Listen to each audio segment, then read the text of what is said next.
Welcome to Duo Chat with Brittany and Cynthia, where we talk about drama shows like Dawson's Creek, One Tree Hill, and more.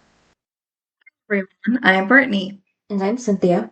And today we're talking about Season 4, Episode 6, title Where Did You Sleep Last Night? Air date November 8th, 2006. And the synopsis is Nathan and Haley's financial struggles force Nathan to approach Dan for help. Lucas decides to rejoin the Ravens. Feeling isolated and alone, Peyton finds comfort from an unlikely source, while Brooke begins dating again, but discovers that her new boyfriend is not at all what he seems to be. Miles receives an unexpected proposal, and an old acquaintance of Dan's, Dante, shows a sudden interest in Nathan. So then Lucas goes to see Peyton. The door is locked, so she drops the keys from her window.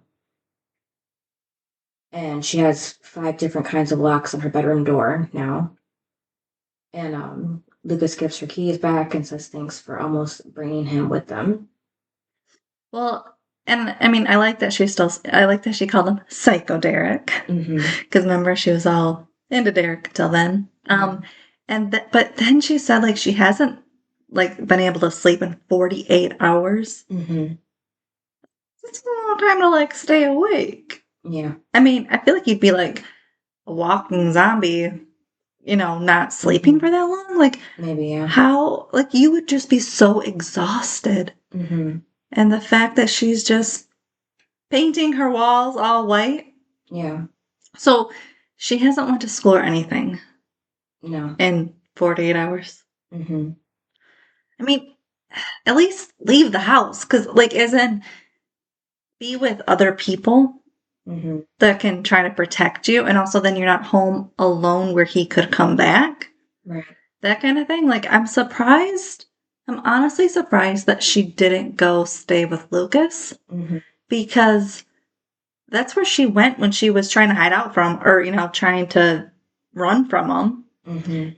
Previously, she would stay there. So I'm like, why in the past 48 hours has she not been staying there? It's just kind of odd to me. I think she just wanted to change her room right away. Okay, but, like, why would you stay home? Like, it's one thing to, like, paint there, but, like, to spend the night and stuff there? No. Yeah, that's why she's changing her room. But the better question is, why didn't Lucas check in on her until 48 hours? Yeah, that's a lot. Especially because you would think that night you would have, like, taken her to your house so that she's not alone. And, and because there's evidence, like, I feel like they would have had to tape off her house for the night for fingerprints and stuff. Yeah. But they didn't even do that. It was like, you can stay home, like, go to sleep. Yeah. It's just kind of odd that didn't happen. Also, so her dad never got notified. No. That's so messed up. Yeah, Lucas could stay with her too, so. Yeah, that was the other. He probably didn't want to stay there either. He was probably like, I'm good. I don't want to get murdered in my sleep. Right. That's probably what he was thinking. So then Haley and Nathan are, walking out of their apartment building, and they're, desperate for money. So Haley asks Nathan if he can talk to his mom. Or not his mom, his dad. Well, yeah, his dad. He goes, I ain't taking money from my dad. Of course you're not. But then, okay, so he still has the bike. He wants Haley to ride on the bike. She's pregnant. Right. Like, here's the thing. It's one thing if you were a true biker and you could, ride a motorcycle. But Nathan has crashed it. I wouldn't trust him. Right. Especially being pregnant. Like, you have another life to protect. No. And that's why I'm like, I'm like, dude, you don't know how to ride a bike. I'm out. I'll walk. Also, they've had this bike for how long? Right. And he's now expecting her to ride on the bike. As in, she hasn't said, like, she hasn't been on the bike. Do you really think she's going to ride on the bike today? Like, of all days? It's not like you just got the bike and it's like, okay, you're going to come on the ride with me to school. No, she hasn't been on the bike. You really think she's going to after a week? Right. Or however long it's been? It's just odd. It's not like the next day after getting one. Right. Also, he didn't realize it was being towed away. Like when they were headed outside, you can't see that it's being towed away. Right. That was odd to me. I'm like, your front window, I'm sure you could see, especially because when they leave the house, they're on the balcony. You can't see that something's being towed away. And I don't know, it's your motorcycle. Right. Also, if you're having financial problems, don't you think that's one of the first things they're going to take? I mean, okay, do you remember when his bike got wrecked? How did it magically get fixed for them to tow it away? Maybe Lucas helped Nathan out. Because remember, he said that they didn't want to trade it from the car, whatever, because it was totaled. You don't have money. So how did it get fixed? It's just odd. Yeah, it had been Lucas, probably. I don't know. I just feel like maybe the writers forgot. And then the next episode, it's perfect again. It's like, no. Like, he would have had to have that in the shop. And no, I just can't see that happening. I think the writers were a little off on that one. But also, I just can't believe he still has a motorcycle. Right. And at school, Brooke and Rachel are together, and Brooke's all happy. They're like besties now. Yeah. Bad influences. Yeah, so Brooke thanks Rachel for, putting them together, because he gave her those Tiffany earrings, and Lucas only gave her a mixtape, so of course she likes the earrings more. Can you believe that he got her earrings? Right. Wasn't it just a one-night stand?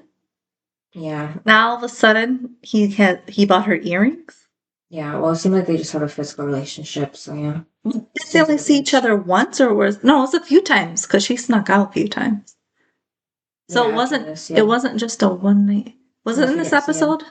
Yeah, just that she sneaks out? Yeah, just after this scene, yeah. Oh yeah. Because I just feel like, I don't know, for one night stand, the fact that you got earrings out of the deal, it's kind of weird. It's kind of like, too, he's buying you then. Like, the fact that he's, like, after we sleep together, I'll buy you earrings. Like, what is this? Right. Sort of thing. Like, I don't know, because one night stands didn't really think that's how it goes, but okay. Well, it's not really a one night stand. They have a physical relationship, because it's not like they stopped talking after that one time, obviously. And I don't know, maybe he thinks if he gives her great gifts like that she'll want to keep seeing him and sleeping with him, so. I mean, right now she has nobody else. But then they walk into English class. I love this scene. It's hilarious. Because, of course, they're still yapping.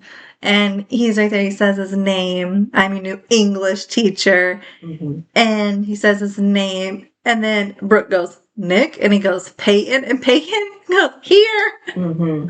It was hilarious. And then he, looks at Peyton like, what? It was so good. Yeah, and then Brooke has to leave. Yeah, I'm going to be sick. It was such a good scene. But also, isn't it always just so convenient on shows where all of a sudden, here we have a new teacher. And then, obviously, every time the plot ends, then all of a sudden the teacher just disappears. It happens on, every show. They just magically come in, and then they magically exit, and we have no idea where they went. It's on every show. Right. Wasn't, what's her name from Dawson's Creek also an English teacher? Yeah, the one that Pacey was seeing? Yeah, because remember he had to read books and stuff that he wasn't reading. But then in the bathroom, Brooke, tells Rachel this is her fault. So this must have been after English class, the second class, or in between the next class, because are they both in the bathroom? I think Rachel probably followed her. I think they both just went to the bathroom. Okay. Instead of going to the nurse's office, because obviously she knows why she's sick. Yeah. I think they went to the bathroom, but so they're doing a lot of talking without checking the stalls. Well, they probably do. We just didn't see it. But also, how is this Rachel's fault? She didn't know the guy was a teacher, and then on top of it, she didn't know that he was their teacher. Yeah, because he only put part-time model. He didn't say what his second job was. Yeah. So how is it like? Okay, I get the whole Rachel setting Brooke up sort of thing, but how is that her fault? She didn't know it. He didn't put teacher, so she didn't obviously put two and two together because he could be anything. So obviously his attraction would be putting down model. Like that's what attract people. But how is that Rachel's fault? Right. That's what I'm so confused. I'm like, it's not Rachel's fault. First of all, you could have said no that night, right? When you met him. And you didn't. You followed through and look what happened. You know, you were a player in the game. Let's just say, you know, you went along with it. So, Brooke, it's kind of your fault too. Because also, you knew you were underage. Well, technically, she's 18 though, right? Because she had her 18th birthday. Yeah. So technically, she is 18 now. She is an adult. So technically, nothing can truly happen. Well, he can get fired. Well, yeah, because he was like a student. This is the part. But I'm saying before this, like, if they were still continuing and she didn't, like, if he was a teacher somewhere else, let's say, and they were continuing this relationship, this physical relationship, that'd be perfectly fine. It would be fine because he wouldn't know she's a student and she's 18. So there's technically legally nothing they could do. But the fact that, of course, it's at their school, it's a problem. Well, I was thinking, obviously, it would have been different if she was 17, like Rachel and Cooper. Yeah. But she's now 18, so technically nothing could happen. Yeah, so Brooke is trying to think how to get out of this because she says it's embarrassing. Rachel tells Brooke it's probably, you know, just as embarrassing for him. And Rachel then admits that, you know, maybe not that embarrassed, but she has to deal with him. And Brooke asks how. Car crash, Johnny. Oh my God, everything Rachel does. Yeah. And Rachel tells her, you know, just wait till after school to talk to him because she can't skip school forever. And then Brooke says, you know, does she need the stupid English class? Yeah, for anyhow. I think you do because you need 4 years of it. Yeah. And then Brooke, you know, asks Rachel to check at the coast. Lose my voice. The coast is clear. Yeah. But then when Rachel opens the door, of course, it's a perfect moment to see Peyton and Lucas walking together. So she tells Brooke to wait a second. And then with Peyton and Lucas, he asks her if they're expecting an outbreak of paparazzi photographers, or is she just ashamed to be with him, or, you know, seen with him. And Peyton says that it's just everybody knows that news travels fast, and everybody is looking at her. And Lucas asks, you know, is she going to be okay? And Peyton says every time she closes her eyes, she just sees him and, you know, watching her. Now everybody's there watching her. Here's the thing. It's been 48 hours, right? The girl is in school. First of all, she hasn't slept in 48 hours. So I don't even know how she's awake at school. Second, like, I feel like that'd be your nap time. You know, go somewhere and sleep. But the fact that she actually is in school, I'm proud of her for, because it's a step in the right direction. So for Lucas to be like, you know, downgrading like what she's wearing because she's in like hoodies and, you know, wanting to hide. She's in school. Praise her for that. Why is he like making it like, oh, you're not your bubbly self? First of all, I don't know if Peyton's ever literally been bubbly. Well, I think he's talking about how she's like act like she's trying to hide, like her clothing, her hat, and everything. If something happened like that to you, you probably would too. Yeah.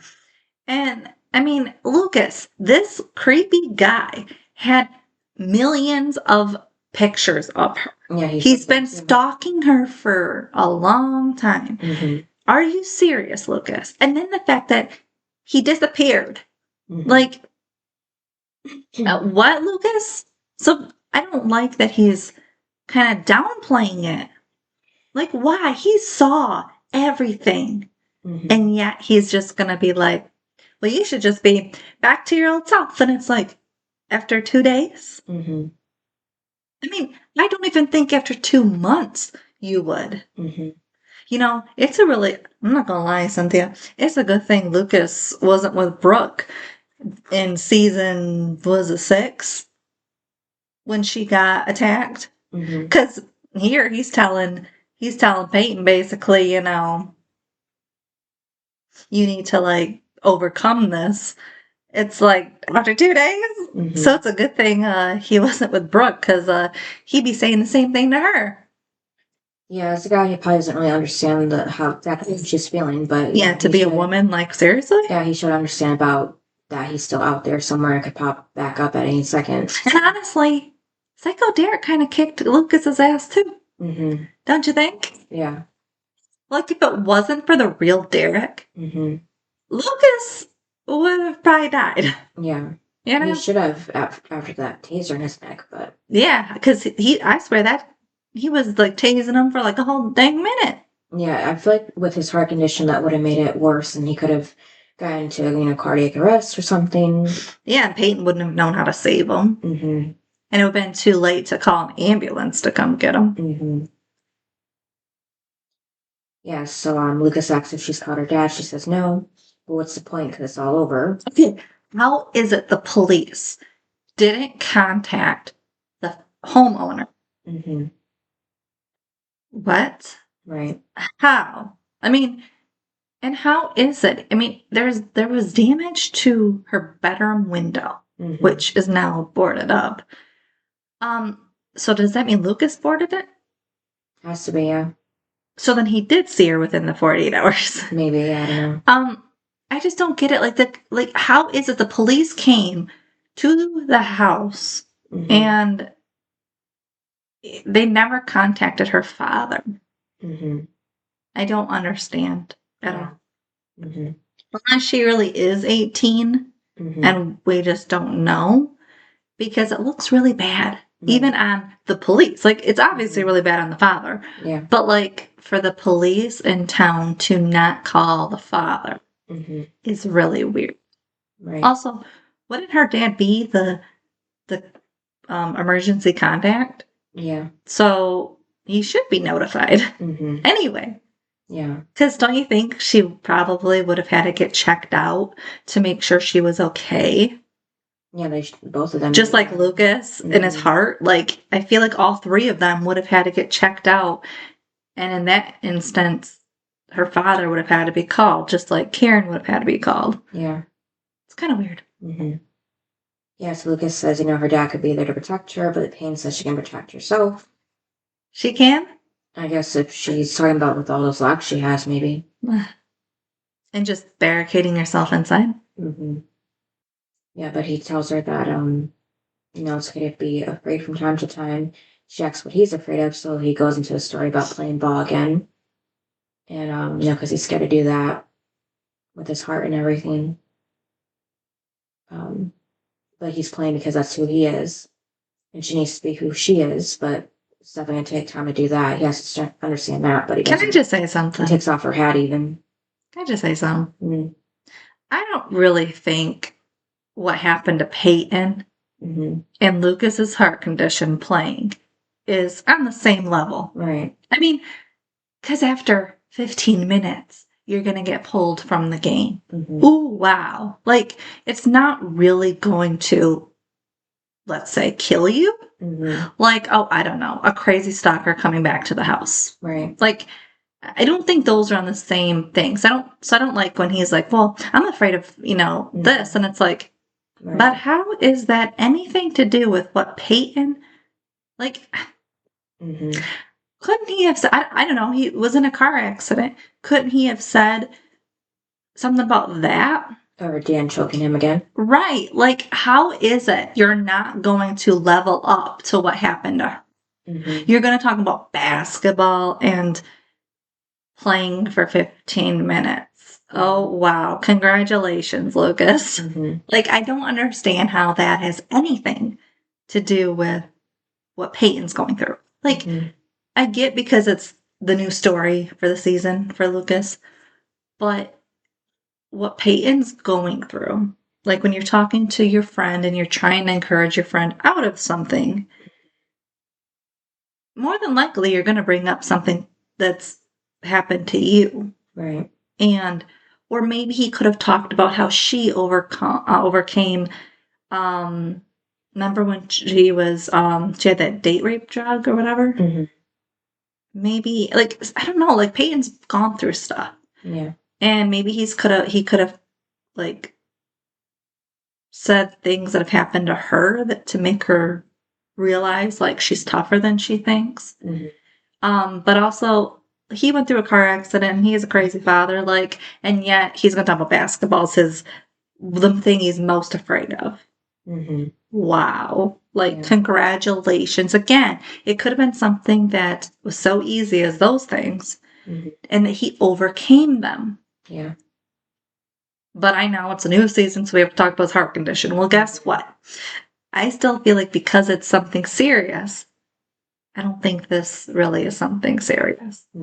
I get, yes, if he plays for 16 minutes, he could die. But if they're monitoring him, and even after 5 minutes, if he's starting to like have shortness of breath, then obviously they're going to have to pull him even after 5 minutes. Yeah. But I don't agree that this is something to level up to what Peyton's going through at all. Compared to. Yeah. But then there's a couple of girls that are talking about Peyton just from across the hall. Of course. So then Peyton, decides to hide out again and takes her hat from Lucas and walks away. And then Mouth finds Gigi on the quad, and she's, happy to see him because she was just thinking about him. But then Mouth says that they made the playoffs, so they gotta step up their game for the webcast. Do you like Gigi? I don't know. I was surprised that, she was into Mouth because she's always talking about the like Nathan and Lucas and how they're hot and they're. Yeah, and all of a sudden she has interest in Mouth now. So I don't know where that came from, but yeah, she just blurts out that she's going to ask him out. She's going to do it. She just said she's going to do it. This is what's weird. She's kind of being a little Bevan. Like, not really realizing what you're saying before you say it. Like, you're just I'm going to ask you out. And it's like, huh? Like, shouldn't that be in your head? Not something you say out loud? I don't know. It's just kind of like they're making her, like, seem stupid to me. And I don't like it. No, I didn't get that. I just seemed like she wanted, like, tell the idea to Mal to see, like, if you like the idea, like, with his reaction to it before actually doing it. So maybe she... Yeah, well, he don't like the reaction, though. He doesn't really like what she's saying. At all. He's like, you're asking me out? She goes, no, I'm going to. And it's like, okay. Yeah. Also, isn't she like a freshman? Age-wise in real life, yeah, definitely. But like on the show, isn't she like... I think she might be 16, so maybe some more junior. Because I feel like she's never really been seen, so I feel like she might be a freshman. Yeah, and he's obviously a senior. She could have transferred from somewhere else, too, so... I feel like she's really young. Like, I mean, obviously in real life she is, but like, I feel like she's probably a freshman. So then Bear pulls up in front of Nathan right outside the school, because that's where he is, right outside the school? No. Where is he? He is at the bus stop. Oh, okay. I just see outside, so I just assume that's somewhere on campus, but... But my thing... Oh, yeah, because they said about him riding the bus. Okay. But my thing is, if Haley's not... I'm confused. Because if he's at the bus stop, where's Haley? Maybe she got a ride with Karen to work at a cafe, maybe? I don't know. So then why couldn't he just walk to school? I don't know. It's just kind of weird. It's like you were with your wife. Yeah.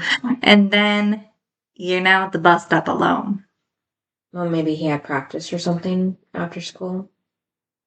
This is after school, right? Yeah, it should be. Okay, I don't know, because Dante seems to come around a lot in this episode. Because I don't think it'd be before, because then Nathan's very late for school, but... Yeah, that makes sense. He's waiting at the bus stop. Yeah, so, Dante's impressed, with Nathan, because, no one's played as well as him since his dad. And, because he did say that his jump shot, put to shame his old man. And, Nathan's proud of himself, like, saying, like, they're really good. The fact that Nathan is so naive. Like, he's definitely not street smart at all. And it's weird. But again... Well, he is rich, and usually, they're kind of sheltered from that. And again, you have to remember too, like every time he would intimidate a new player, he would always have his little minions do it, Tim and the rest of them. So it makes sense, I guess, why he doesn't understand what Dante is and what he's after. And he just, oh, this is a nice guy. And it's like, how nice is he? Because then again, all the dirty work came from everyone else, not Nathan. He was only like the one to be the leader, but never to do the dirty work. So I guess he really wouldn't know anything about Dante and what he stands for. Yeah, like I said, Nathan's rich, so he's really sheltered from all this. Plus, if he, does know his dad, then his dad would make sure that Nathan doesn't know about him. And then Nathan, I guess, never was having so much trouble with money before, so Dante never came around. So, well, clearly not, because when they did have money troubles, him and Haley were kind of over, and that's when Dan stepped in, paid his medical bills and his rent, and moved him back home. So he's never really had money troubles until now. Yeah. But I don't know. It kind of seemed like that I think Nathan may have known who Dante was, just not what he does. Because, Dante asks if he wants to ride, and he says no, he's good. And then, Nathan saying or he's saying, to Nate, why didn't he sign with Duke? Nathan said he never said he wasn't. But then he tells Nathan to win state and go to Duke. This town's been waiting a long time for, a state title, and just to take care of himself and take care of that knee.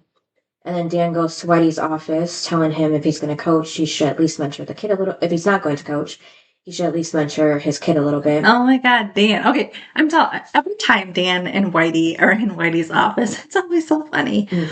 But like the fact that Dan is saying this to Whitey, I'm like, when has he not been Nathan's biggest fan and mentored him? And I mean, I think Whitey's mentoring him in more than just basketball, in life and being a husband and being a man. He's mentoring him in all the ways Dan should, and I like that part. I like their relationship. But Dan, of course, he don't care about any of that, the important stuff. He's only like, you need to mentor him and being, and pushing him to go to Duke. And it's like, but that's not all life is. Because clearly, he is going to be a father, so he's going to have to step up, which is kind of what Whitey talked about at his news conference. Yeah, well, Dan's just mad that Whitey didn't push Nathan to go to Duke. Yeah, and he pushed him to be a father instead. Yeah, because that's what he did with Dan, so that's why he said he doesn't want that same mistake again. So, well, yeah, but then he said, didn't he say something about how maybe that was the best thing for Karen and Lucas was that I did push you to go to college, because look how well that turned out for the two of them. Which is so funny, because it's obviously it's a major dig at Dan. It's just so funny. Yeah, so that's why he's mad at Whitey. Yeah, but it's just good. Whitey knows what he's talking about, clearly. And I think maybe too, Whitey's probably thinking I should have been there to meet Deb and talk her out of marrying you, and give the same advice. Yeah. Because then Nathan would maybe have a better chance at life. But then before Dan goes, he asks Whitey, does he know about the art on his office wall? And Whitey quotes it, he says he knows his Bible, and questions what is it doing on his wall? And Dan simply says it's probably a prank. But what kind of prank would have any involvement with Bible quotes?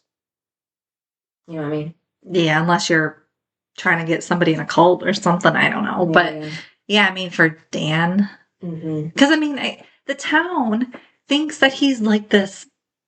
Well, yeah, I think that he's God and stuff, but it's so annoying and obnoxious because they just praise him so much, and it's ridiculous because it's they obviously don't know the real Dan and everything he's doing, so it makes no sense why the town would be praising him all the time. So I guess maybe that's why.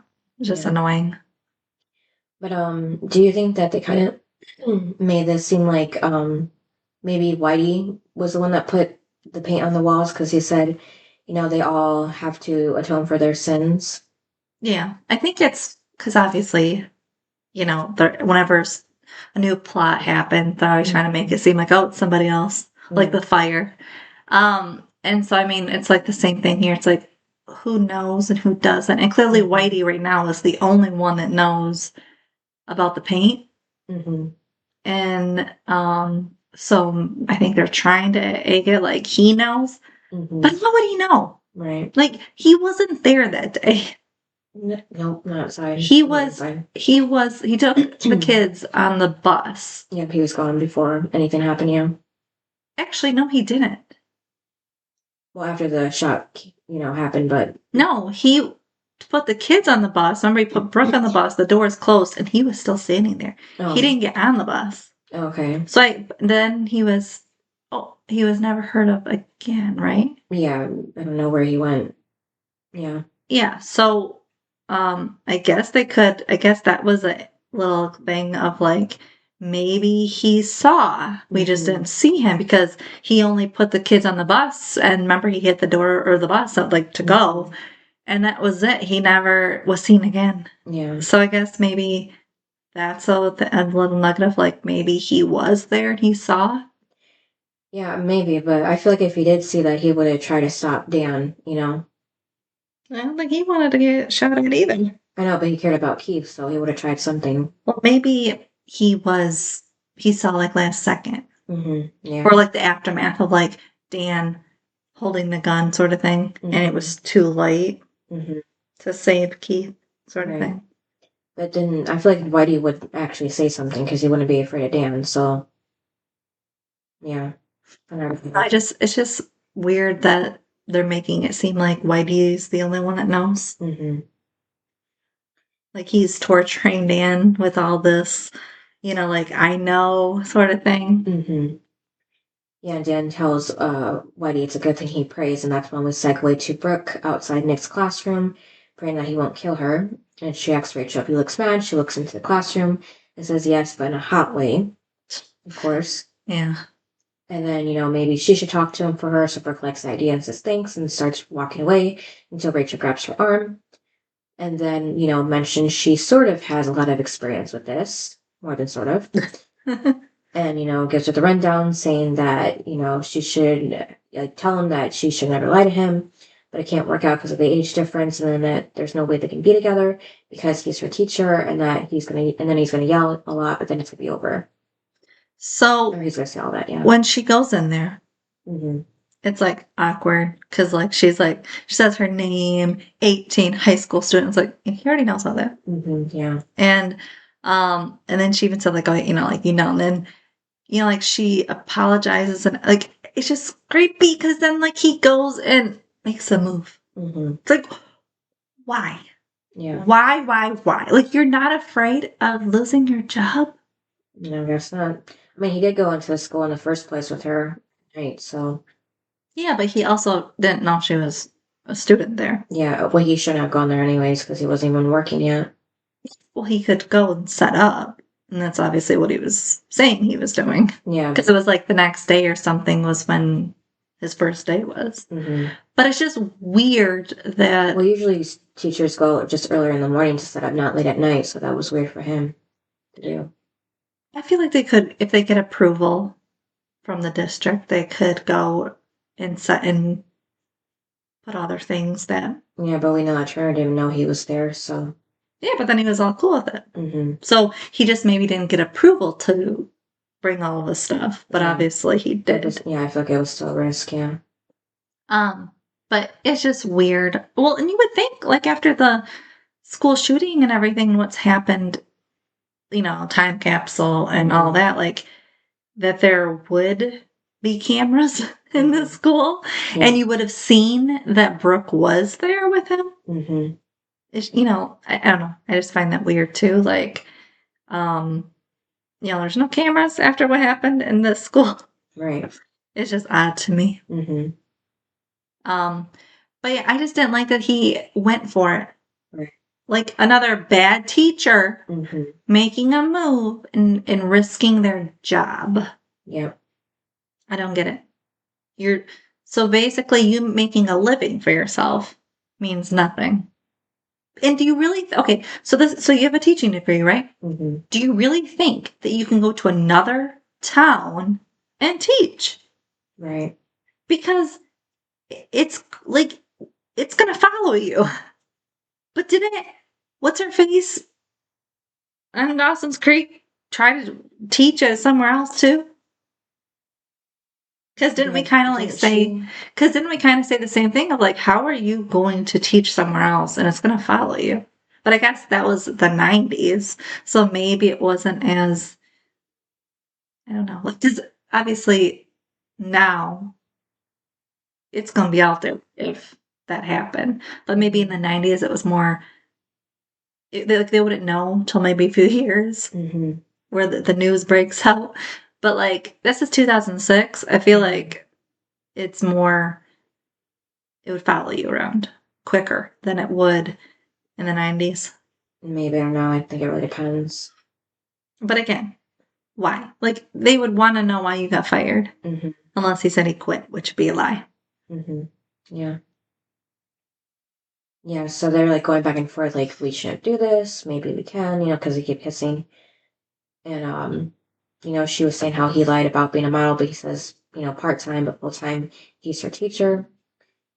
Yeah, so, then he says that if she won't tell, he won't tell. So annoying. Mm-hmm. And I get it that he's like 23 and she's 18, so it's only 5. Like, because obviously when you're an adult, Mm-hmm. age doesn't matter. Yeah. But she's still in high school. Mm-hmm. So I give like 18, 23, not that bad. But it is when she's still in high school and she's your student. Because I don't know if that was that sooner or later, but they did mention that she only has a few months left, and then she'll be done with high school. So they could have just waited easily, and then it just would have been, no drama, nothing, no risk take. So I don't know why they just didn't do that, if anything. Because clearly they couldn't wait. Because here they're making out, and it's like, what? So clearly the temptation every day in class would be there. Apparently, that's probably why. And Brooke probably would have moved on. Do you think they only have one English teacher? Because if they didn't, then she could have changed classes too. But probably. I mean, we kind of only had one per grade. Yeah, just not senior year. Yeah. Yeah. But I mean, like every other one, we kind of only had one. So it makes sense that they would probably only have one. But I want to know what happened to the other teacher. Ours? No, that like why he needs to start teaching with a couple months left of school. Yeah. It's just kind of odd. Yeah. Like, did the other one get fired? I don't know, maybe they got sick, or if it was, a woman, maybe she had a baby. Yeah, so maybe they should have mentioned, but of course that's not. Yeah, because it's not like a new school year where obviously you have job openings. It's weird. It's like March. Not even like the beginning of the second semester. It's like you're in the middle of the second half of the year and you only have a couple months left. Yeah. And now you're gonna teach. Yeah, it is odd. Yeah. So then in the gym, Lucas is there when Skills, Fergie, and John walk in. Haven't seen them in a while. And Skills mentions how Lucas is in his house. I don't. I saw Fergie. Yeah. I don't think that was Junk. Oh. It looked like some other random guy.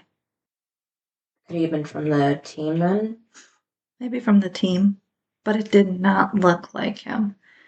Because it was obviously Skills and Fergie, but I was like, that does not look like Junk at all.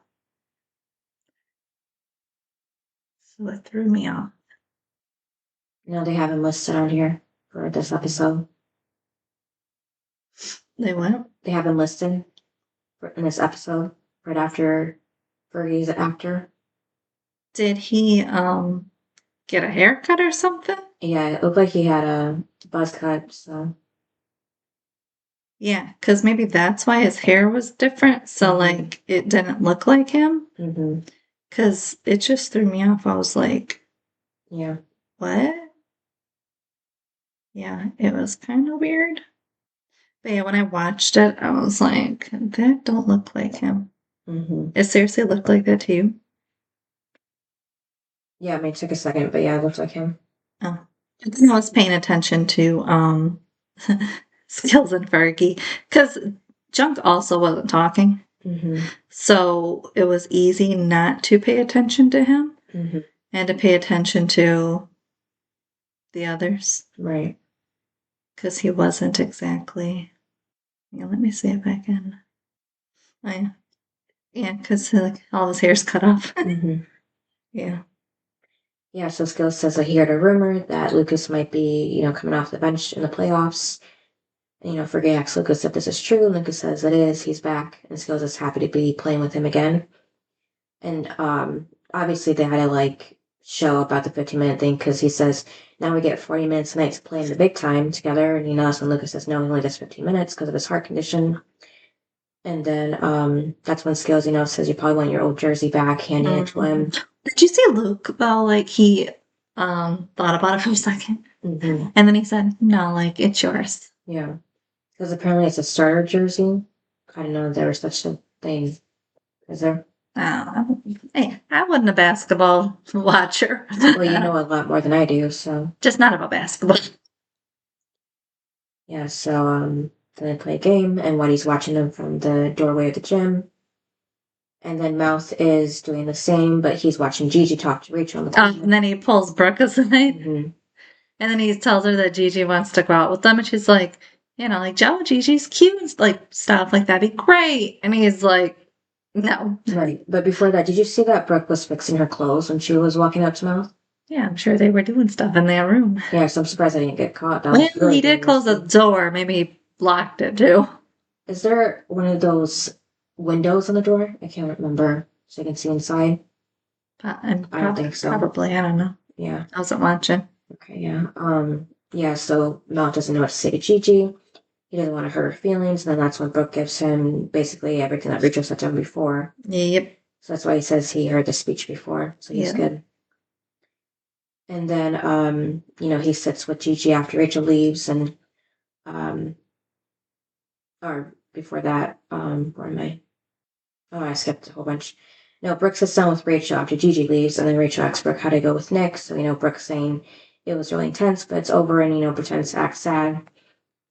And, so do you think that, because you think that she would tell Rachel, because she understands, but I guess she didn't want to get caught, so she made sure nobody knew? You know what I mean? Yeah, because, Rachel does have a big mouth. Do you think that she won't be a big mouth about this since she's been in this situation before? But, then Haley's at the cafe when she's talking to the credit card company and, tells Karen, she tried to use it this morning, but it was denied. And then the card company told her that they're over their limit. And Karen asks Haley if she's talked to Nathan about this, and Haley says sort of, but he just says everything's gonna be okay. So then she starts to panic, telling Karen if they can't make ends meet now, what are they gonna do when the baby comes? And Karen tells Haley not to panic. It's just, if she needs more hours, she can work before school at night. And if she needs someone to lean on or talk to, she can help her with that too. She's an expert on teenage pregnancy after all. Also, was Gigi and Rachel sitting next to each other? Yeah, they're talking for some reason. Why? Yeah, they never... these are the odd two. Yeah, I think they just... Yeah, because they could have just had Rachel walk up. They didn't need her to already be sitting there with Gigi? Yeah. That was weird too. I'm like, when have these two ever bonded? Because we know Rachel doesn't really like people, so it's just odd. Rachel could have been, with the cheer squad, but maybe they didn't want to bring them all back just for that little scene. Well, they could have just had an extra. Yeah, maybe. Or why couldn't Rachel just be sitting alone? Mm-hmm. It's just weird. Yeah. I feel like she would rather sit alone than sit with somebody. Mm-hmm. So now Peyton, she's on the front porch drawing a dark vampire, gargoyle-looking woman. And then Lucas sits with her, seeing it and asking her, isn't that pretty dark, don't you think? And Peyton says, she loves him, but she's chosen darkness. So that is the episode title right there, but it kind of seemed random for her to say that here. Also, when Karen told Haley like, to call the credit card company or whatever. Or when they talked about it. I was just like, at work, on the clock. Right, yeah. And like, that's like Karen, say, to do that off the clock. Like, I didn't like that Haley was calling on the clock. Because if I was Karen, I'd be like, how long were you on the phone? Right. I'm going to deduct that from your pay. Yeah, but I guess Karen isn't like that, since she's close with Haley.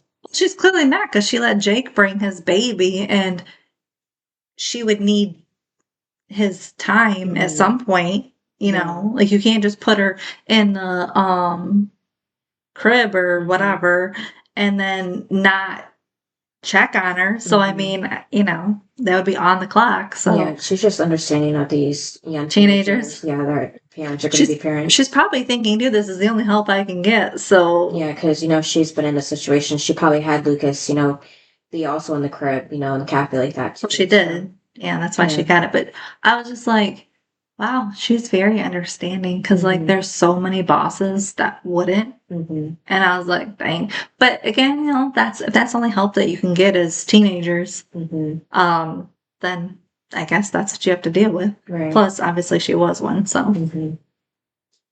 Yeah. So then Lucas mentions he just want to check up on her, and Peyton says that she's the reason people leave. Keep all these things keep happening to her. And maybe she's just destined to be alone, and Lucas tells her she's not, and it's not her fault. And, she's not alone because, he's there, but she's going to have to be. She says that he's right, she can do it, and Lucas reminds her that she has the key to his place, and he's just a phone call away. So I wonder when she got that key and didn't use it before, like you said, about her going to see him. Maybe when all this started. Yeah. Because wasn't she supposed to go to his house? Oh yeah, she was. Yeah, okay. Yeah, she probably got it when she was there. Yeah, when she was staying there for a couple days or something. Yeah. Because wasn't she supposed to go there that night and then of the attack? And then at the thing, she said she'll be okay. Like, she'll be at her house or something.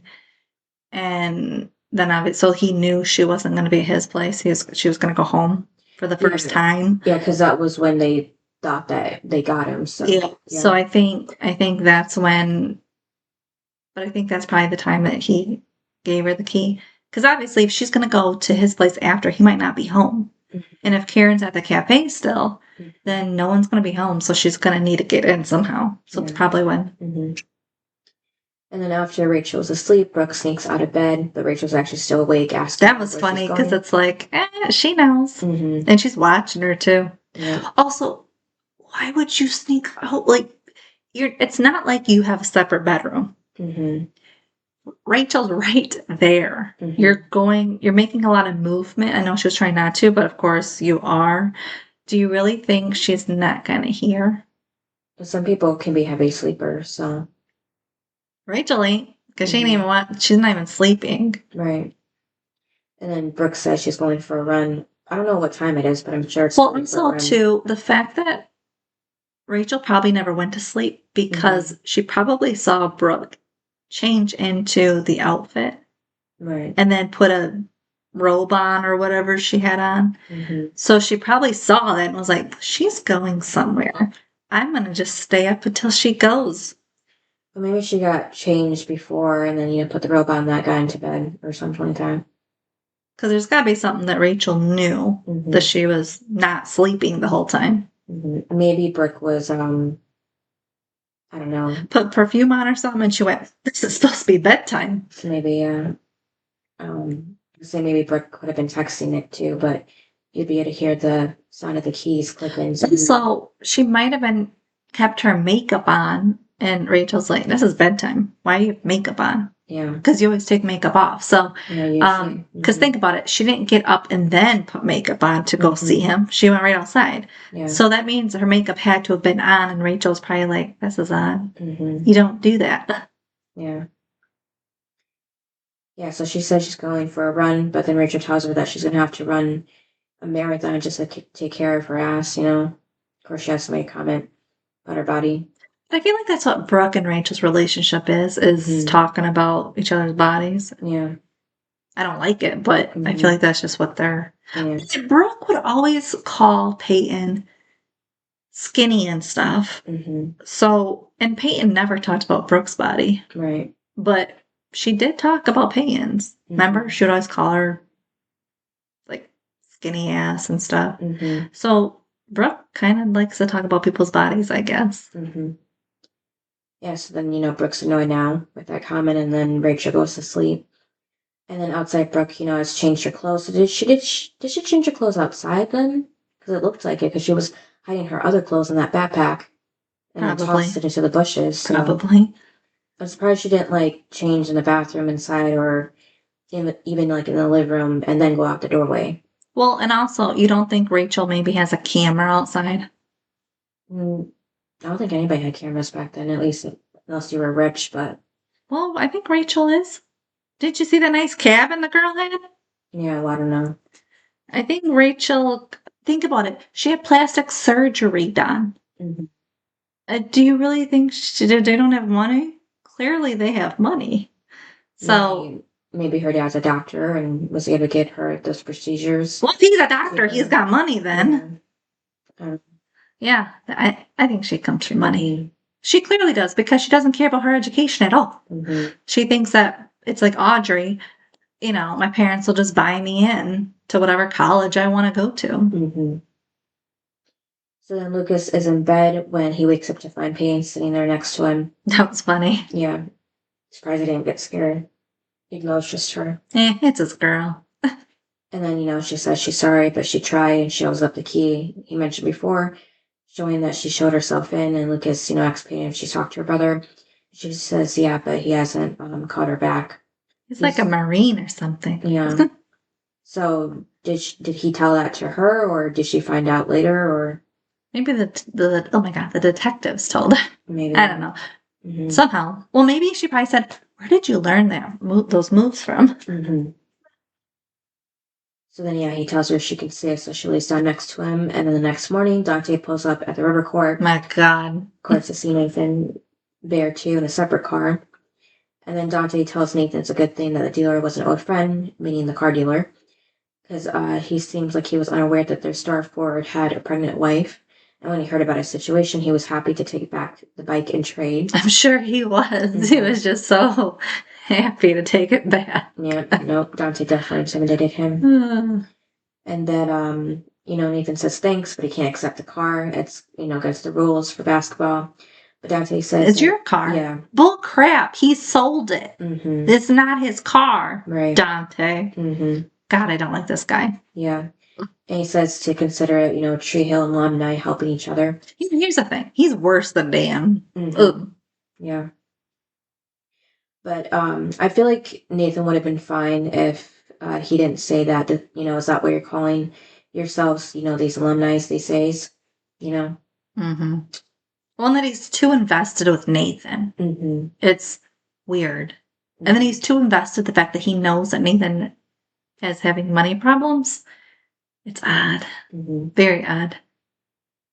Don't you think? I'd be like, why are you...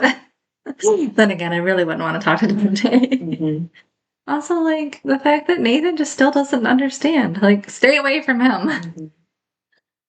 Yeah, so Dante gives him the car keys and just says that Ravens have to stick together. And Nathan says thanks for getting the car back. And then Lucas goes to see Derek at base. He tells him that he tried to call him, and Derek says he knows. So wouldn't this be wouldn't Lucas need Derek's permission to even go past the gate or whatever? Yes. Because they don't just let anybody in. Yeah. And then, but he's just walking around the grounds. So that's a red flag. Yeah, so he says that, Payne's not doing well. Derek asks Lucas, why is that his concern? And Lucas answers because that's his sister. And Derek says he doesn't know her, and if the introduction was any indication of what her side of the family's like, he'll pass. And Lucas says, with Larry gone, her dad, he's the only family she has. I will say, I don't like Lucas pressuring Derek because it's not Derek's responsibility to take care of Peyton. He doesn't know her, and you can sit there and say, oh, but that's his sister. He doesn't consider her his sister because he doesn't know her. Mm-hmm. Like, it's not his responsibility to take care of his half sister that he really didn't know existed. I mean, he has his own life. He could very easily just act like she. I mean, I just don't like that Lucas is like, well, you have a sister, and I think he knew her existence before. Just didn't want to doesn't matter. Yeah. Like, it's not his responsibility. Yeah, he wasn't raised with her. It's not his responsibility. So I don't like that Lucas is like, but she's your sister. And it's like, Yeah. well, what does that have to do with anything? Yeah, I didn't like that he was doing this while Derek was supposed to be like on duty, not on duty, but just like focused on. So you're okay with him pressuring him? Mm-hmm. You're okay with that? No, I'm saying that it's just wrong place, wrong time, and everything. You don't think that there was ever a right time to say this? Because again, it's not his responsibility.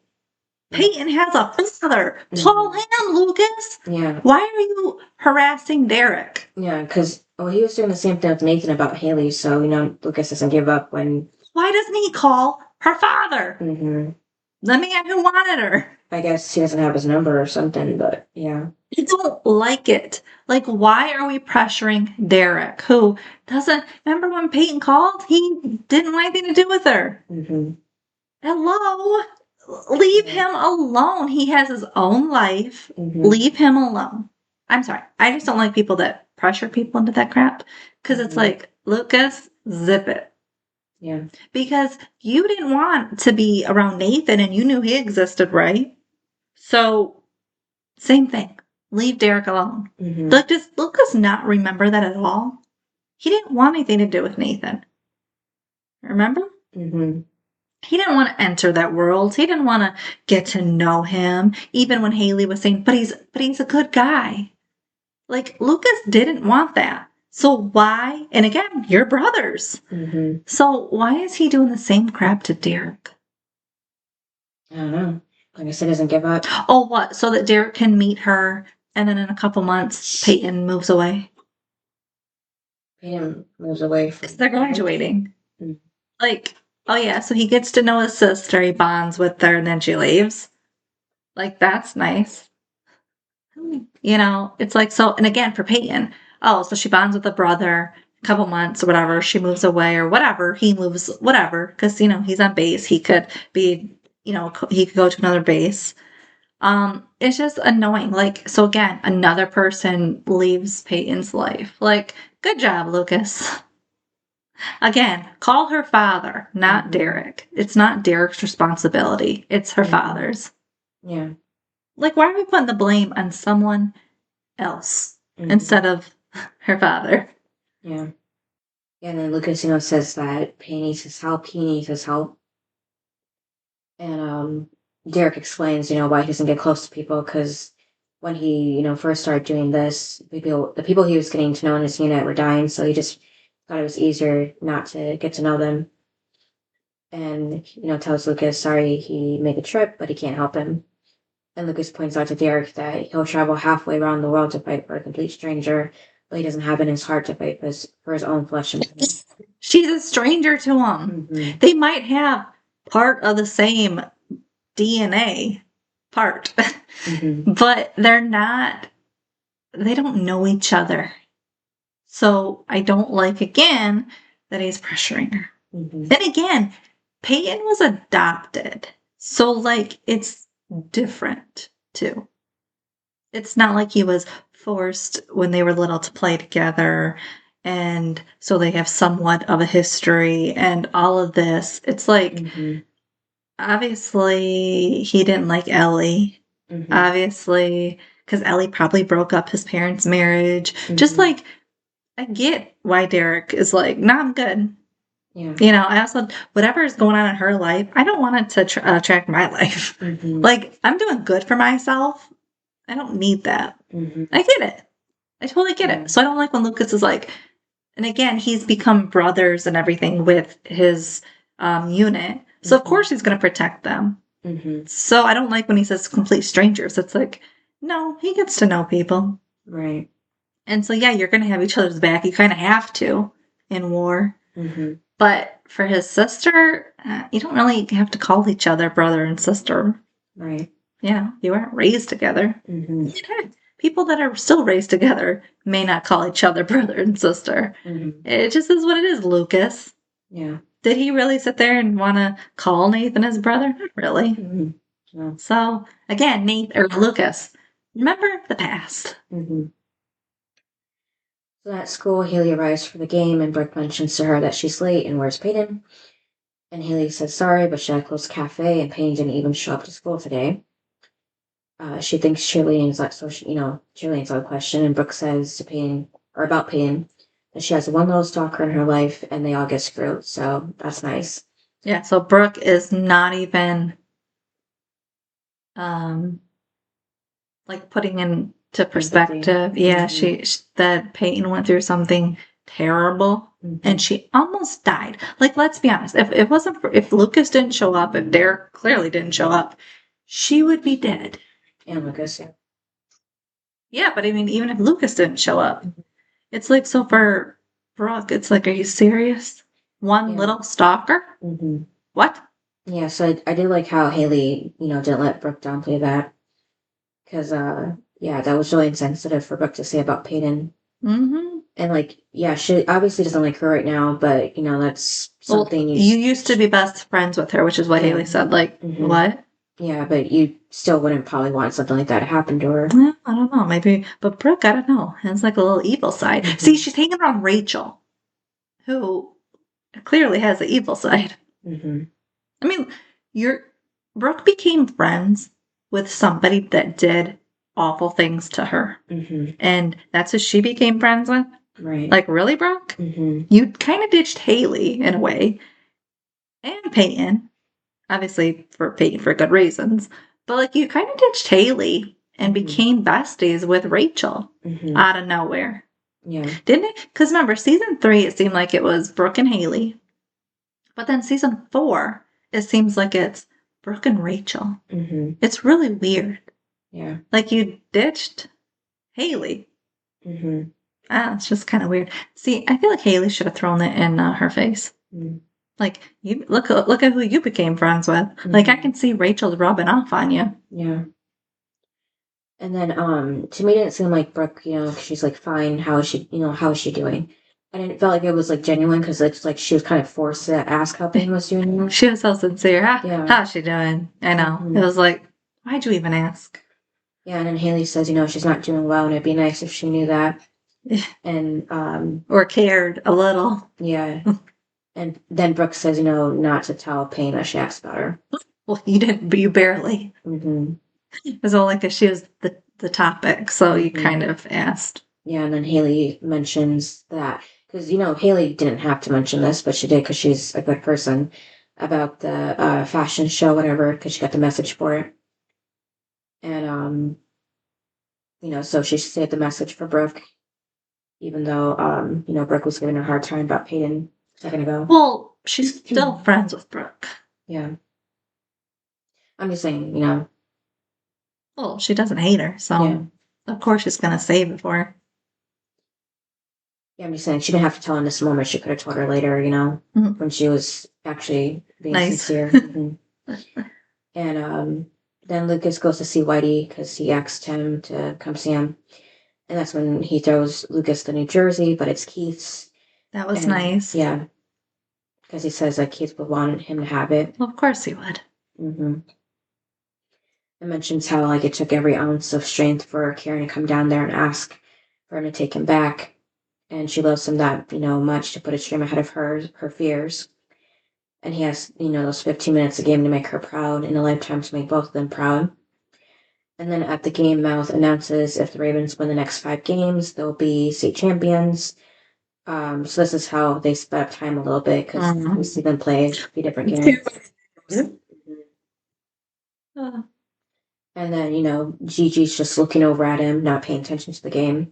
Oh, so at first, the first few games, she was all into it because remember, she loved the players. Yeah. Now, all of a sudden, she just loves Mouth. Mm-hmm. I guess they just wanted to do more with her this season, I guess. Two, for Mouth. When was the last time he had a girlfriend? It was Erica. Yeah. So they were probably like, he's now, because didn't you say that he was a series regular now? Mm-hmm. So it's like, if Skills has Bevan, and he's a series regular. Mhm. We have to give Mouth somebody. Yeah. So who's he around right now? Mhm. Gigi. Yeah. So I guess pair them together Mhm. because they have the same interests, but not really. She's not really into sports Mhm. like he is. Like he likes doing the sports announcing. But I guess they could still talk about it, I guess. Right, yeah. As long as, they're not, their mics aren't on. But I still think he should cut Gigi's off. Yeah. Yeah. I mean, if she was saying that in real life, she would have been let go, fired, whatever you want to say, from this job here. If she was saying all that. But it seems like he's the one that's in charge of it. Yeah, I'm just saying. So he ain't gonna fight her because he had nobody else. Yeah, if there's an adult actually paying attention to what she's saying. Can't figure out is why Mouth can't just do it himself. Like, why does he need a partner? Like, he does so well by himself. I didn't really think he needed a partner, except for, again, we have to have the Gigi storyline. That was it. I don't know, maybe it was Whitey's idea or Turner's idea, somebody, to make the game more exciting. So let's have Gigi. Yeah. Or maybe, cool, because Mouth was doing it with Jimmy before, and back in the day, so maybe that's what he wanted again. Yeah, but at least Jimmy was talking. Yeah. Gigi is not. Yeah, well, she was the only option because she was the one that showed up for auditions, so he was kind of stuck with her at that point. Yeah. And then, time goes by, so we see Haley work at the cafe. Brooke and Nick are still sneaking around, making out in the girls' bathroom now. Mm. Again, how are they not getting caught? Because someone would eventually have to go in there and use the bathroom. They probably locked the door. And then you can see their silhouettes through the glass, too, so... Mm-hmm. They don't care. They're not...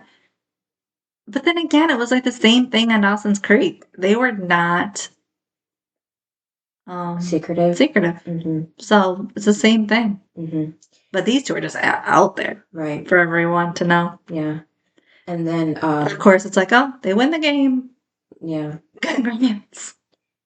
Out of nowhere, they're just doing the best. Right, yeah. They're winning by 22 points at some games, yeah. Mm-hmm. But at one of the games, Dante and Bear are starting to show up now.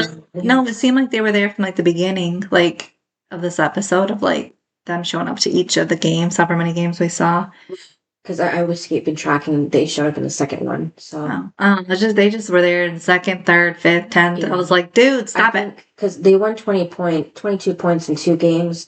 So I think after the first time, that's when they showed interest, because they're like, oh, we can, obviously we know later. Use him. Yeah, so they wanted to see up close exactly how well Nathan was doing, so they can calculate what they're going to do for bets and everything. Yeah, it was so annoying, though, because I'm like, oh my, how is it Nathan isn't clocking this? Mm-hmm. Because obviously no one else knows, right? Yeah. So, how is Nathan not clocking that these... They're watching him. They're watching. Mm-hmm. They've never been to one of his games. Mm-hmm. How is he not clocking this? I don't understand at all. Mm-hmm.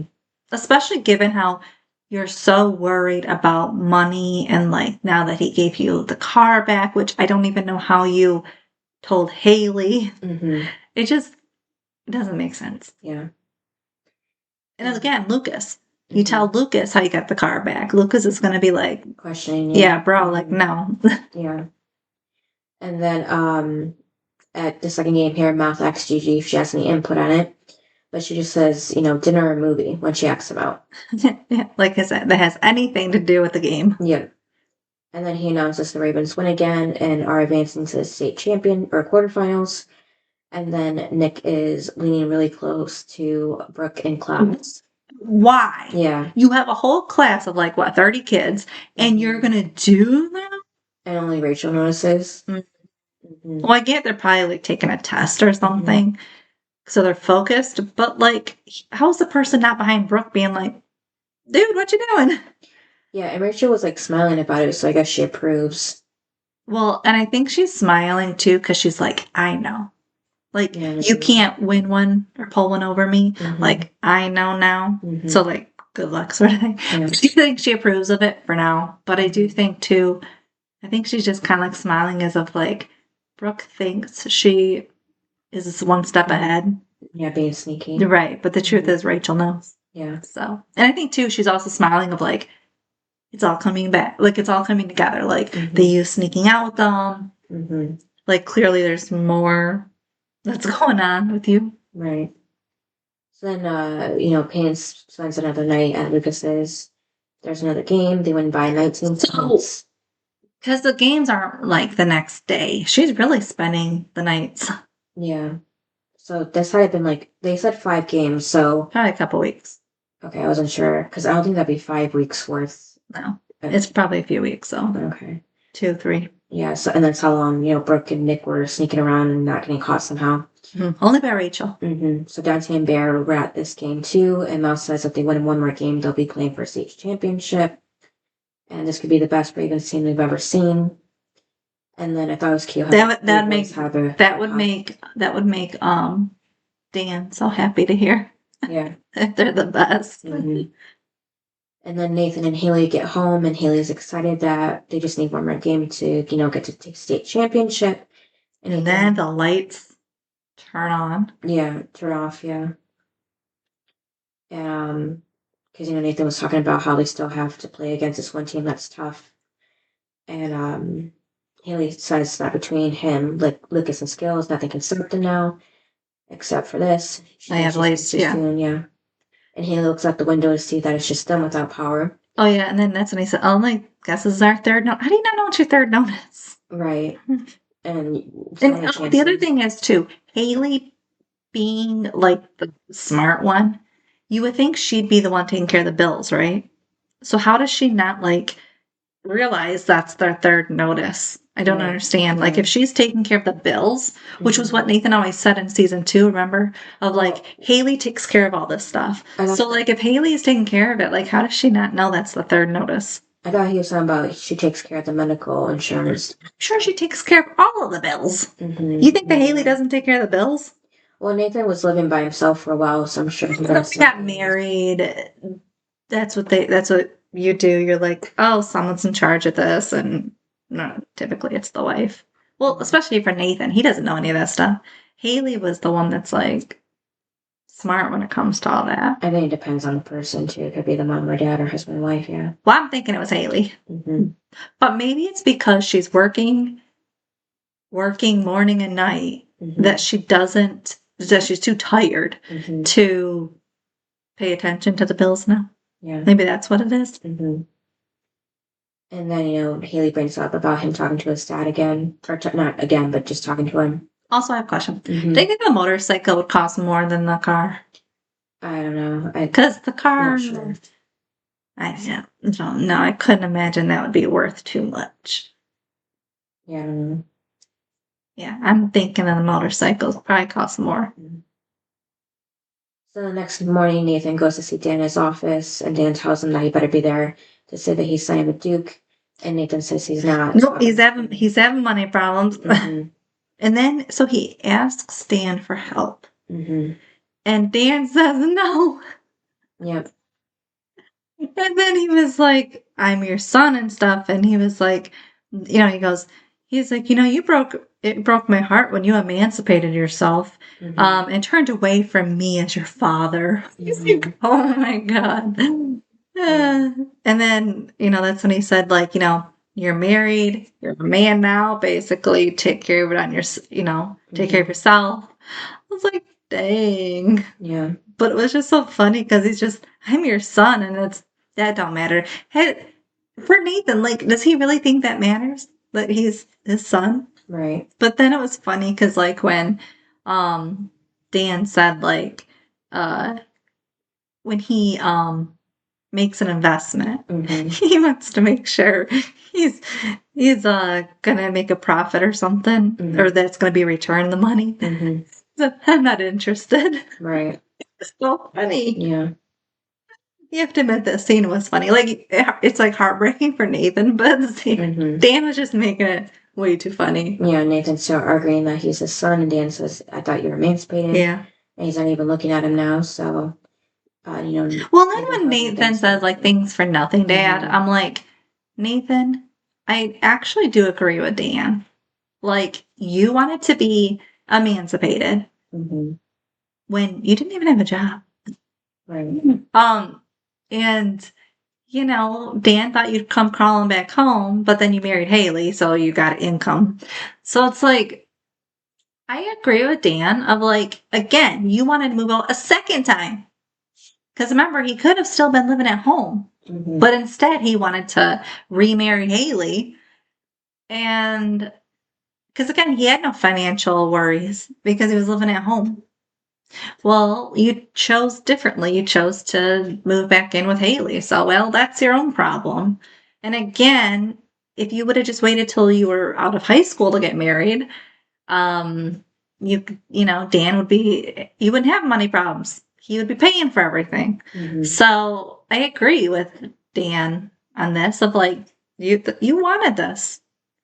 So figure it out because you technically should not have emancipated yourself at 17. Mm-hmm. So you should have waited till you were graduated to get married. That's not my problem.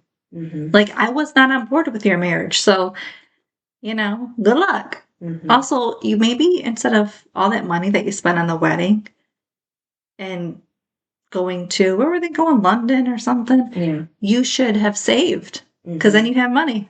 Yeah. To pay your bills. Like, that's not Dan's problem. Mm-hmm.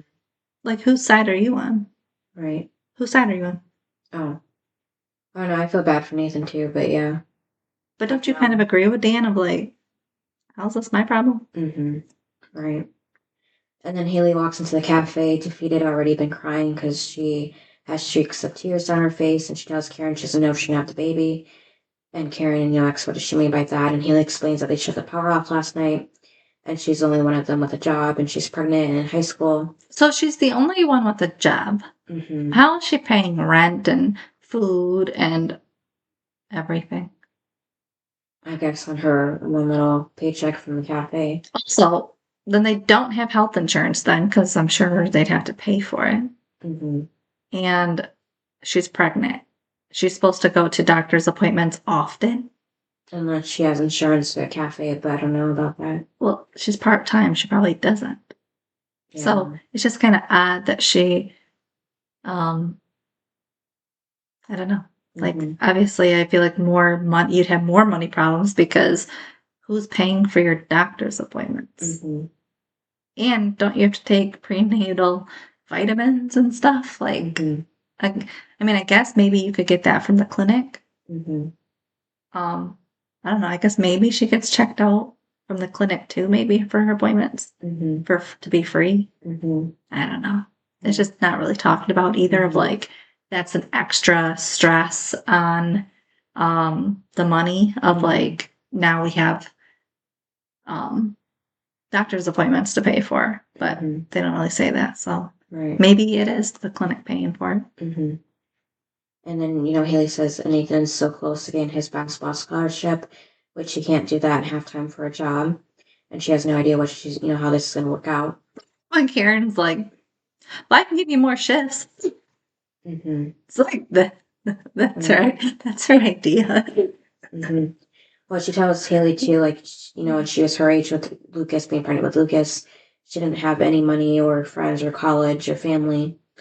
And Haley, asks how is that supposed to make her feel better. And Karen points out to Haley that she has a great support system made of friends and family. And in most part, you have Nathan. But yeah, in college. The thing is, like, when Karen was pregnant, she was pregnant her senior year of high school. Mm-hmm. She had Lucas after high school, right? Mm-hmm.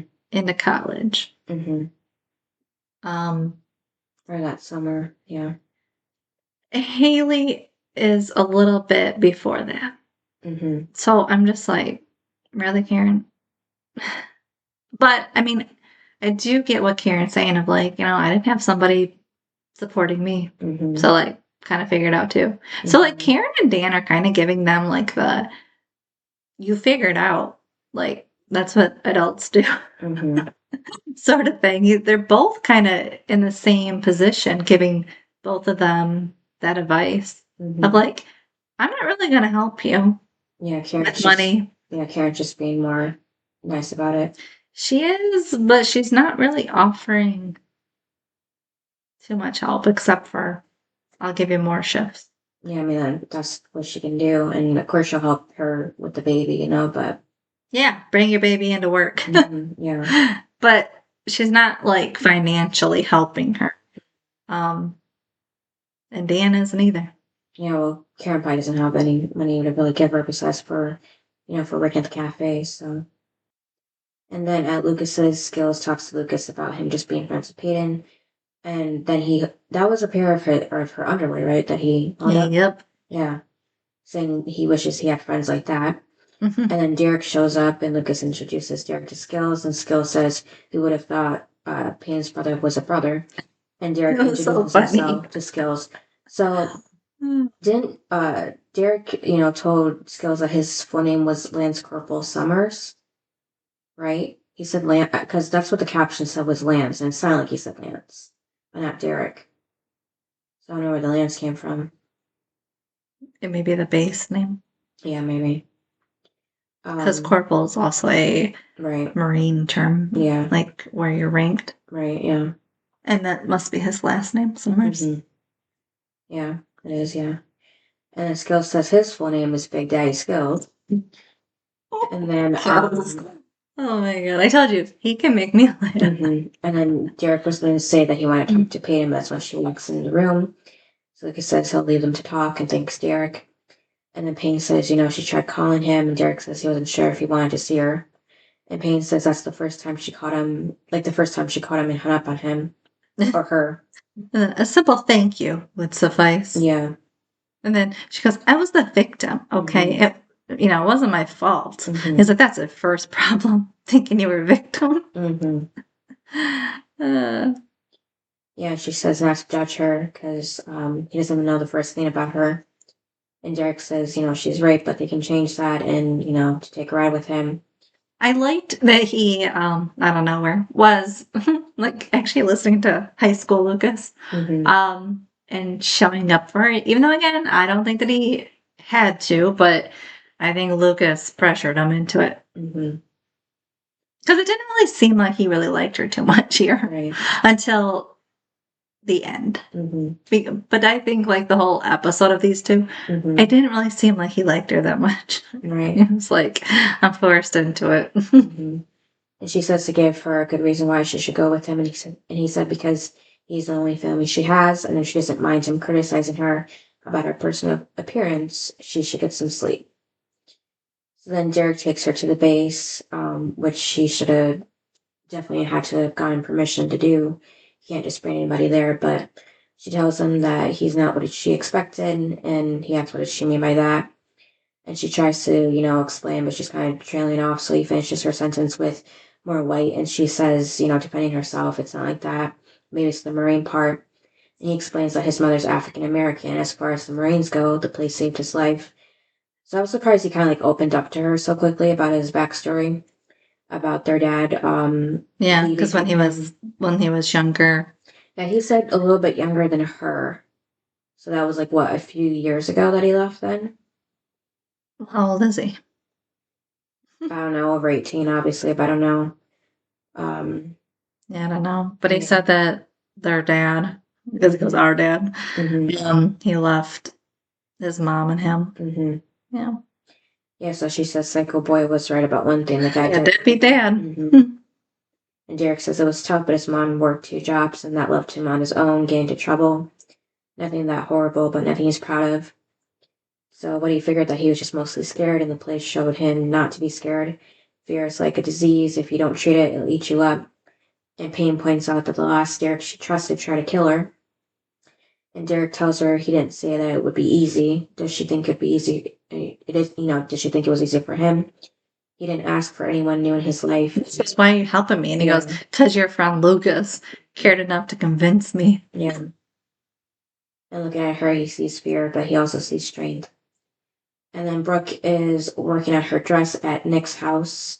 Oh my God. Who's kind of modeling it because he's wearing it around his neck. He said he was a model, right? Yeah. And then he asks her to remind him why he's doing this again. And Brooke says, it's, for one of her dresses for Tarte. And he, asks what that is. She explains that it's for, it stands for Textile Art Road Tour. It's a touring fashion show to showcase new designers. And one of them dropped out, so now she's in. And then Nick asks, what does he get in return? And she says that he's helping her with he's helping her with her work, so maybe she can help him with his. Yeah, and then he said, I could give your friend Peyton an F. What? No, she said that she would get Peyton an F. Oh. Yeah. No. And he says he's doing something more physical. That's the thing. He's only with Brooke for the physical aspect. It's not to talk to her and hang out with her. Just one thing. Right. That's it. Like, doesn't Brooke feel used? I mean, that's kind of how her and Felix were. That was it. Yeah. And then remember, Felix was the one that started catching feelings.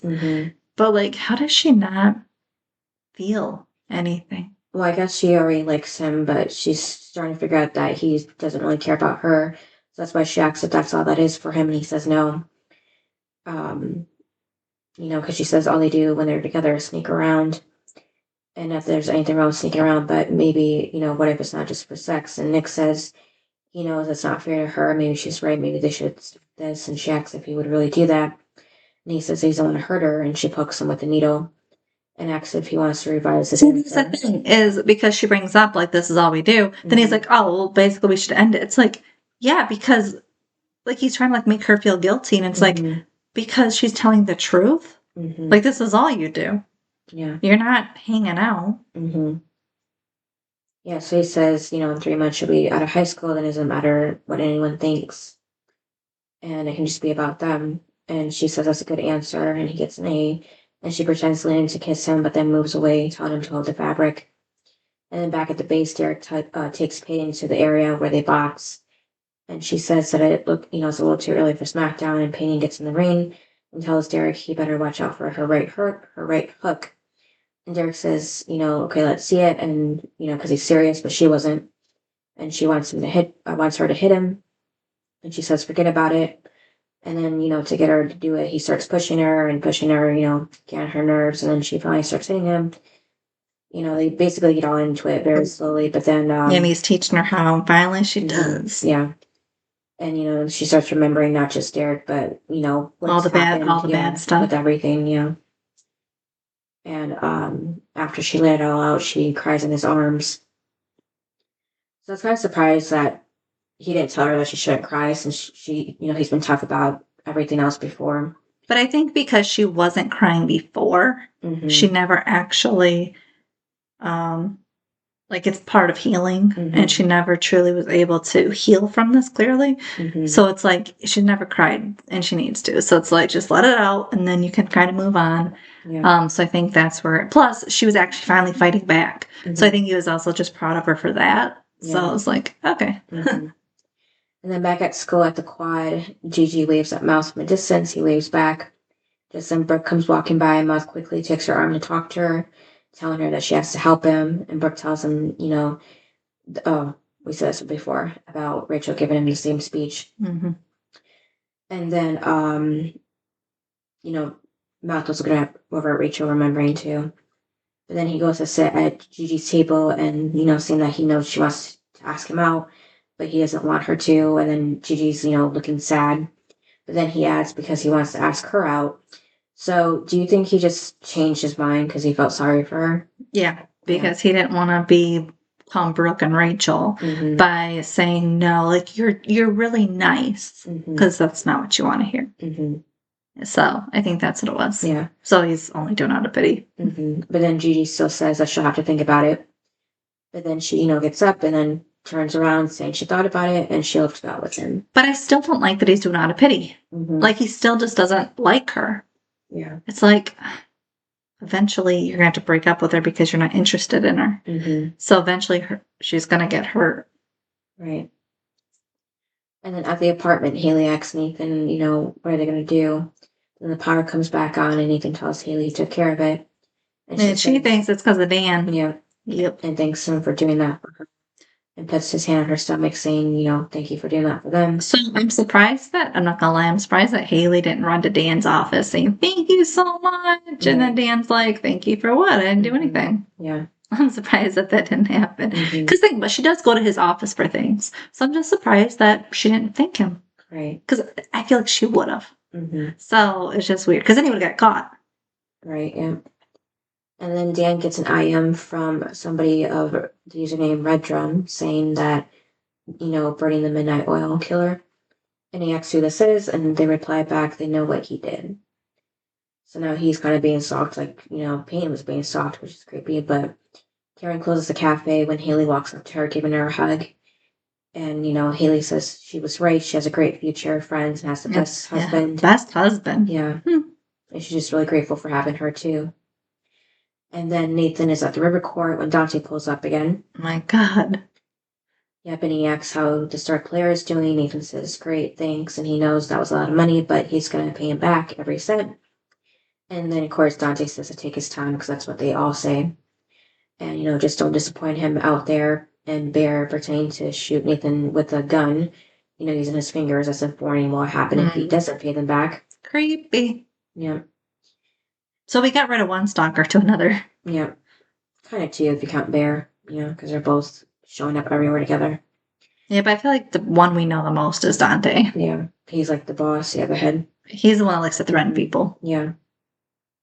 And then Brooke sneaks out of the bedroom again, and Rachel notices and looks out the window to see Brooke with Nick, and they take off in his car.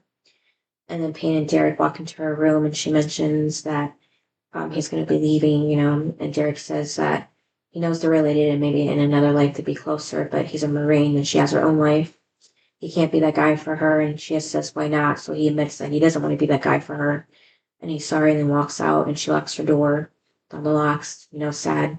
He doesn't want to stay in her life because she thought maybe she had someone for a second. And then outside, Derek tells Lucas that he can pass on staying with her tonight. She's going to be fine. And Lucas asks if he's sure, and he says no, but if he keeps babying her, he'll never find out. But then in the end, it's like Derek's kind of babying her because he sits outside and waits for her to turn off her light. Mm-hmm.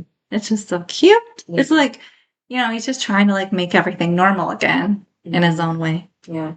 And I like too how Lucas told Derek that, you should get to know her. She needs someone special in her life. And he says, she has you. Mm-hmm. Oh. Yeah. It's so cute. Mm-hmm. And Lucas, says that he's just going to leave her. And Derek says he didn't say that. He's got some experience, with the late night guard duty. But she doesn't need to know that. So does that mean that he, not just this night, but maybe he was watching her at night? Probably. At least, yeah. I think once Lucas convinced him or talked to him, I think then he probably was watching to see if she really truly needs him. Mm-hmm. And then when he realized she needs him, that's when he was like, okay, I'll step in. Because clearly Lucas isn't doing much. Yeah, so he probably stayed there every night until she turned off her light. Yeah. And then he was like, okay, she's getting through this. Mm-hmm. You still feel like you would need to be there still a couple days after just to make sure she's still doing it. Yeah. Not just one night. Mm-hmm. Yep, so highs and lows? My high would be Derek being there for Peyton. I thought it was cute, in his own way of kind of being harsh with her, but then in the end, actually watching, making sure she's gonna be okay. Mm-hmm. Where then he feels comfortable to leave her. Yeah. But I just loved that. I love their relationship. Mm-hmm. My low would be Brooke and the teacher dude, and also Dante and Nathan. Yeah. Just Nathan, being stupid. Mm-hmm. What about you? Yeah, my low is everything with Brooke and Nick and Dante too, because what's ahead. But and then the highs with Derek and Peyton and Lucas too. Even though he was bothering Derek, he was doing it with good intentions. But yeah. Well, because eventually he did get Derek to show up. So. Yeah. And then rating. I break this an 8. Mm-hmm. What about you? Yeah, me too. And then best and worst. Well, I know who the worst is. Dante. Yep, me too. The best? Derek. Because he's actually getting through to Peyton. Mm-hmm. Because Peyton ain't listening to anybody else. Mm-hmm. Lucas is trying and it ain't working. Mm-hmm. But Derek coming around and helping. And then also telling Lucas, you're babying her, basically. This is why she's still like this. And it's only been a couple days, dude. Yeah. But But I think Derek, because he was teaching her, like, you're stronger than this, and that kind of thing. Where Lucas at the beginning was just kind of like, kind of move on, like not really understanding what she's going through, even though he should. Yeah. Where Derek is like, I get it, but like, you just need to fight back. So they have their own way of talking to her, and I think Derek's is nicer. Yeah. What about you? Kind of, yeah. Yeah, I just put Lucas because you're always going with Lucas. Well, he's the one that got Derek to show, and even though the 48-hour period where he wasn't checking on her was weird, after that, knowing she was awake for so long, he was still checking up on her, letting her stay over at his house, and being with her at school because nobody else was talking to her, like no Haley or anybody. Yeah, Haley knew about this. Maybe Lucas could have told her. I don't know. Yeah. Or maybe they're just like talking on the phone or something. Or maybe it's scenes we don't know. Yeah. Yeah, so that's mine, Lucas. And the worst is? I said Dante. Dante. Yeah. God, I don't like him. Yep. And the actor plays it so well. Because I do not like him. And then what's the next episode? Episode 7, All These Things That I've Done. Okay, long title. Yeah, I don't know who that's going to be about. Nathan. Just kidding. Maybe, yeah. Nathan, Peyton, Brooke. There's a few. Yeah, maybe, but yeah, Brooke and Nathan seem to be in the biggest trouble right now, yeah. Yep. With their decisions. Bad decisions. All right, thanks for listening. Yep, we'll see you next time. Bye. Bye. Thanks for listening to this episode of Duo Chat. If you want to chime in with your opinion about the episode and the show we discussed, you can email us at duochatpodcast@gmail.com. And to keep up with updates about the podcast, you can follow us on Twitter, Instagram, TikTok, and subscribe to our channel on YouTube at Duo Chat Podcast. And give us a review wherever you listen to podcasts. We would appreciate it.